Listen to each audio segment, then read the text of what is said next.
আলোচনা করব এমন কিছু হতভাগা ব্যক্তি আছেন, যেই হতভাগা লোকেরা যত নেকামল করুক না কেন আল্লাহ সুবহানাহু ওয়া তাআলার কাছে তা কবুল হয় না, গ্রহণ হয় না। আর বলাই বাহুল্য, আপনি আমল করবেন, ইবাদত করবেন আল্লাহকে সন্তুষ্ট করার জন্য, আল্লাহকে সন্তুষ্ট করলেই আপনি জান্নাতে যেতে পারবেন। যে আল্লাহকে সন্তুষ্ট করবার জন্য আমরা আমল, ইবাদত, জিকির, আজকার, তাসবিহ, সালাত, সিয়াম সব করি, সে আল্লাহর কাছে যদি এগুলো অ্যাকসেপ্টেড না হয়, গ্রহণযোগ্য না হয়, আল্লাহ যদি সেগুলাকে গ্রহণ না করেন, তাহলে এই আমল করে আমাদের কোনো উপকার আসবে না। তার ভিতরে এক নম্বরে যে ব্যক্তির কথা বলবো সেটি সুনানে নাসাইতে বর্ণিত হয়েছে। নবী আলাইহিস সালাম বলেছেন, কোন ব্যক্তি ইসলাম গ্রহণ করলেন, আগে তিনি অমুসলিম ছিলেন, ইসলাম গ্রহণ করার পরে যদি আবার সে শিরকে ফিরে যায়, আবার তিনি যদি শিরকে লিপ্ত হয়ে যান, তাহলে তার কোনো আমল আল্লাহ সুবহানাহু ওয়া তাআলা গ্রহণ করবেন না। যদি সে শিরকে লিপ্ত হওয়ার পরে তওবা করে আবার মুসলমানও হয়, তবুও তার আমল গ্রহণযোগ্য হওয়ার জন্য শর্ত হলো হাত্তা ইউফারিকাল মুশরিকিনা ইলাল মুসলিমিন, সে মুশরিকদের দল, মুশরিকদের দেশ, মুশরিকদের সমাজ ত্যাগ করে মুসলমানদের সমাজে আসার আগ পর্যন্ত তার কোনো আমল গ্রহণযোগ্য হয় না।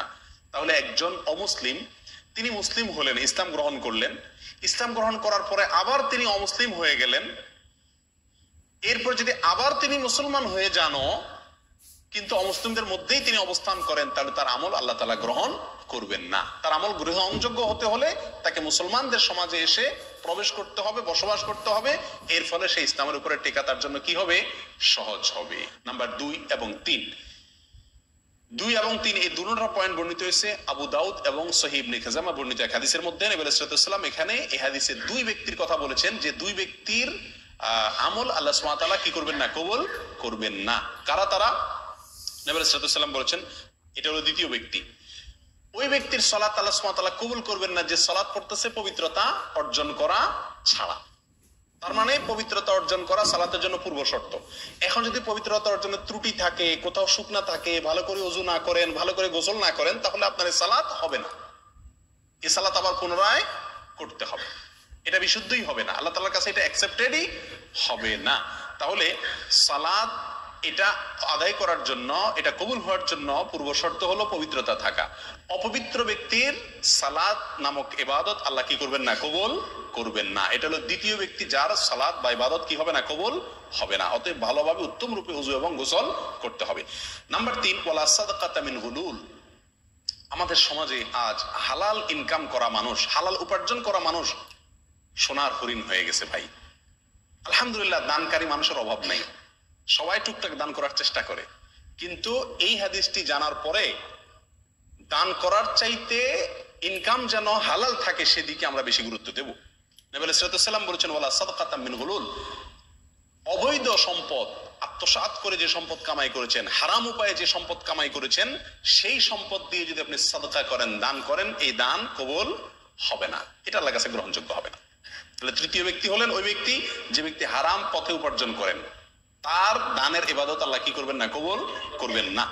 নাম্বার 4 নম্বর, যার আমল ইবাদত কবুল হবে না, বিশেষ করে সালাতের কথা বলা হচ্ছে এখানে, সালাত কবুল হবে না, তিনি হলেন ওই মহিলা যে মহিলা সালাত আদায় করছেন অথচ তিনি খেমার পরেন নাই, অর্থাৎ ওড়না পরেন নাই।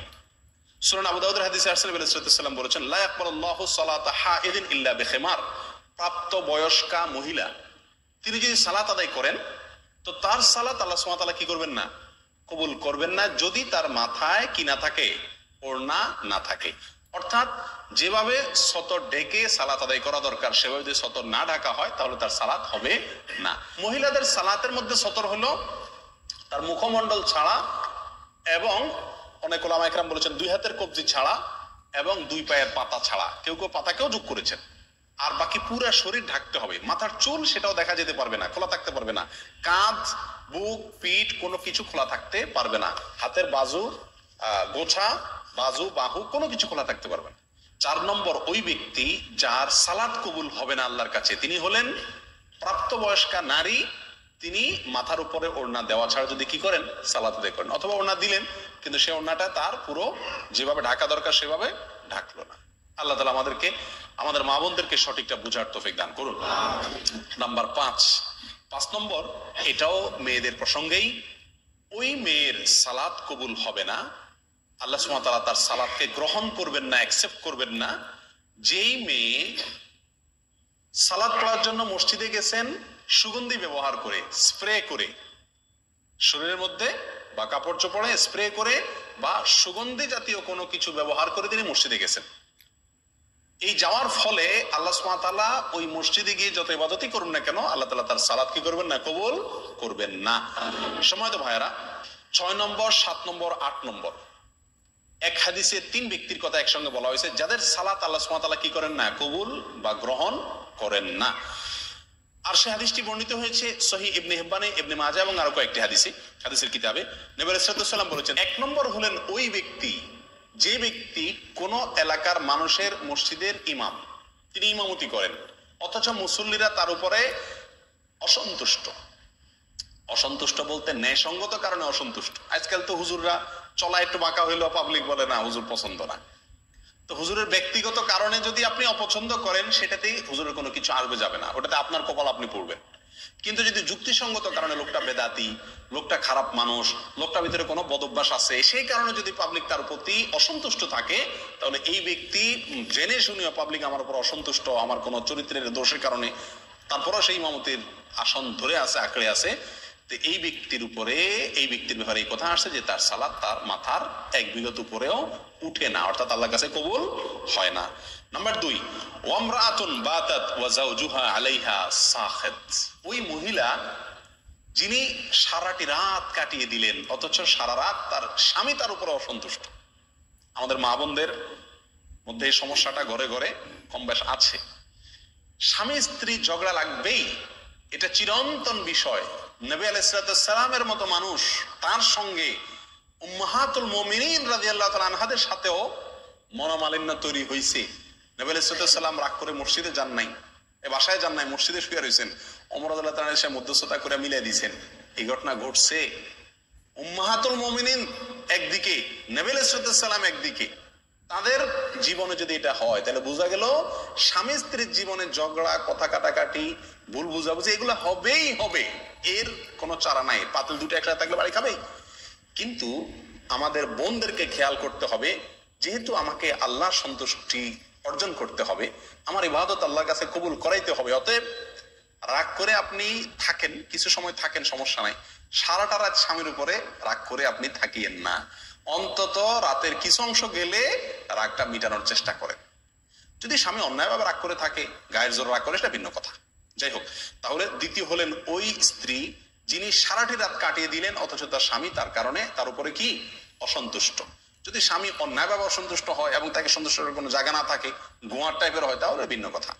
3 নম্বর, আব্দুন আবেক, ওই গোলাম বা কৃতদাস যে মালিক থেকে পালিয়ে গেছে অনুমতি ছাড়া, কোন তার সাথে চুক্তি ছাড়া তার থেকে পালিয়ে গেছে। কোন কোন বর্ণনা আসছে ওই যেই দুই ভাই নিজেদের মধ্যে মারামারি বা কাটাকাটিতে লিপ্ত। তাহলে এই হাদিসে 3 ব্যক্তির কথা আমরা পেলাম, আর আগে 5 জনের কথা বললাম, তাহলে মোট 8 জনের কথা পেলাম যাদের সালাত বা ইবাদত আল্লাহর কাছে কি হয় না, গ্রহণযোগ্য হয় না।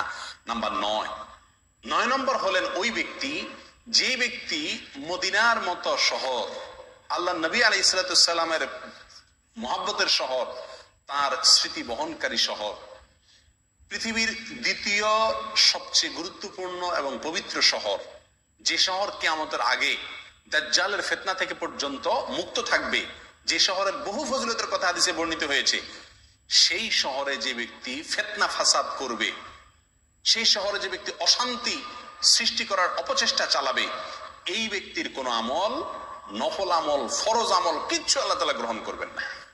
এরপরে আসি 10, 11, 12 3টা পয়েন্ট আসছে এক হাদিসে। আর হাদিসটি বর্ণিত হয়েছে সহিহুল জামের ভিতরে, তাবরানীর ভিতরে আসছে। নবী সাল্লাল্লাহু আলাইহি ওয়াসাল্লাম বলেছিলেন, সালাসুন লা ইয়াকবালুল্লাহু লাহুম সারফান ওয়ালা আদলা, 3 হতভাগা ব্যক্তি আছেন যাদের কোন ফরজ নফল কোন আমল আল্লাহ সুবহানাহু ওয়া তাআলা, নফল বা ফরজ কোন আমল আল্লাহ তাআলা গ্রহণ করবেন না। কারা তারা? নাম্বার 1, আকুন, মা বাবার অবাধ্য সন্তান, মা বাবাকে কষ্ট দেয়, মা বাবার ন্যায্য দাবিকে মানে না, মা বাবার ন্যায়সঙ্গত নির্দেশকে ফলো করে না। বড় কঠিন একটা জায়গা, মানতেই হবে। আল্লাহ এবং তার রাসূল সাল্লাল্লাহু আলাইহি সাল্লামের পরে যার নির্দেশ মানতে আমি বাধ্য, কে সে? আমার জন্মদাতা বাবা এবং মা। যতক্ষণ সাধ্যে কুলায় মানতে হবে, শুনতে হবে। 11 নম্বর হলো মান্নান। মান্নান কে? মান্নান হলো ওই ব্যক্তি যে ব্যক্তি দান করে খোটা দেয়। দান করে খোটা দেয় খুব জটিল একটা বিষয়। আজকাল আমরা দান করার পরে, হ্যাঁ তোর এত খাওয়াইছি, এত পড়াইছি, এরপরে আবার আমার কথা শুনলি না, আমি যে পাতে খাইলি সে পাতে হাগলি, এরকম কথা বলি কি বলি না আমরা? আপনার সব শেষ, বরবাদ হয়ে গেল। আপনার আমল আল্লাহর কাছে কবুল হবে না। খোটা দেওয়া মানুষ করবেন আল্লাহর জন্য, ওই ব্যক্তির কাছ থেকে থ্যাংক ইউ আশা করবেন না, স্বীকৃতিও আশা করবেন না, আশা করবেন আল্লাহর কাছে। 11 নম্বর গেল। 12 নম্বর হলেন ওয়ামুকাযযিবুন বিল কাদার, যে তকদিরকে, ভাগ্যকে অস্বীকার করে, সেই ব্যক্তিরও কোনো আমল কবুল হবে না। 13 নম্বর সর্বশেষ পয়েন্ট, যেটি মুস্তাদরাকে হাকামে আসছে, লা ইয়াকবালুল্লাহু সালাতা ইমামিন হাকামা বিগাইরি মা আনজালাল্লাহ। ওই শাসক, তার সালাত আল্লাহ সুবহানাহু ওয়া তাআলা কবুল করবেন না যে শাসক আল্লাহ যা নাজিল করেছেন সেই বিধানের ব্যতিক্রম বা উল্টা ফয়সালা করে, বা উল্টা বিধান অনুযায়ী সে বিচার করে, শাসন করে এবং ফয়সালা করে, তারও সালাত কবুল হবে না। তাহলে 13 ব্যক্তিকে আমরা পেয়ে গেলাম যাদের সালাত অথবা নেকামল আল্লাহর কাছে কি হয় না?